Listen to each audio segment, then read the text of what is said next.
Assalamualaikum warahmatullahi wabarakatuh. Ketua BP2MI mendesak kepada Menteri Perdagangan untuk secepatnya merevisi UU pengiriman barang bagi pekerja migran Indonesia. Tapi sebelum lanjut, ada baiknya yang belum subscribe dan like silakan subscribe terlebih dahulu, dan jangan lupa komentar di kolom komentar. Terima kasih.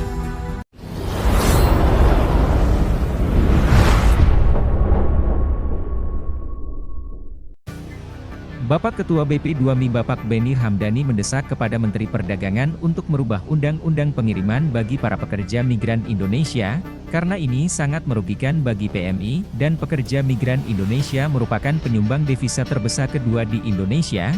Berikut penjelasannya. Kita sudah menyaksikan langsung ya barang-barang kiriman milik pekerja migran Indonesia, dan jujur saya marah sebagai kepala BP2MI. Bisa Anda bayangkan TNI bekerja keras 2, 3, sampai puluhan tahun mengumpulkan uang, membeli barang-barang untuk keluarga tercinta, apakah orang tua, ibu, bapak, adik, kakak, anak, istri, suami. Tiba-tiba karena peraturan yang dikeluarkan oleh Permendag tentang lantas mengakibatkan sebagian barang itu tidak bisa tiba di keluarga. Ada dua resiko. Satu, ya, dikembalikan ke PMI di mana dia berada di negara penempatan, atau dimusnahkan. Ini kan dolim menurut saya. Kemudian ada konsekuensi lain. Teman-teman bea cukai menjadi korban.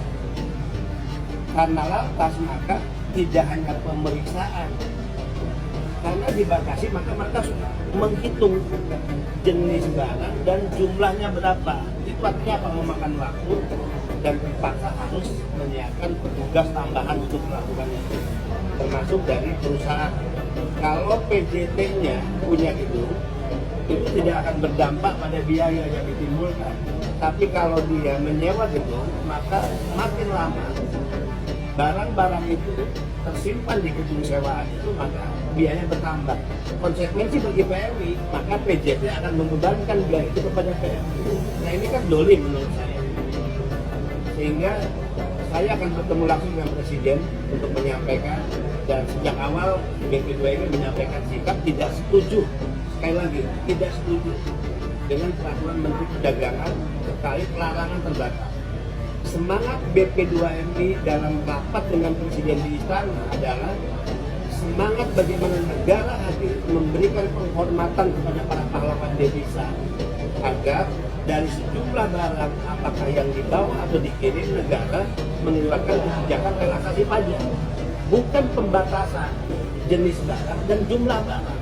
Saya menyaksikan langsung, kemanusiaan saya tersinggung, saya menyampaikan marah karena kita tahu bahwa negara berhutang besar kepada pekerja migran Indonesia.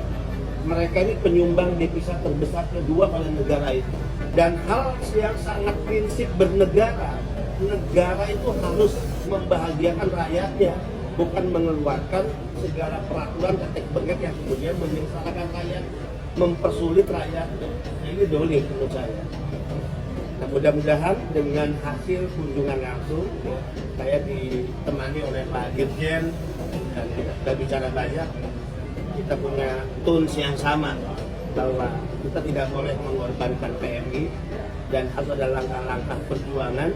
Tentu saya akan bicara dengan Menteri Perdagangan ya, untuk melakukan negosiasi dan tawaran agar Menteri mau ya, dengan segala kerendahan hatinya, dengan rasa kemanusiaannya, bahwa tidak ada pejabat di Republik ini yang tidak memakan uang gaji yang bersumber dari rakyat.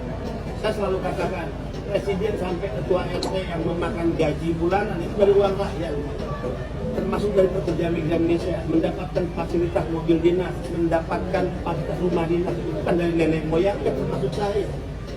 Demi Allah, itu bersumber dari rakyat, termasuk bersumber dari para pekerja migran. Sehingga tidak ada teori yang mengatakan bahwa negara hadir dan berdiri untuk menyengsarakan rakyat, kecuali membahagiakan rakyat.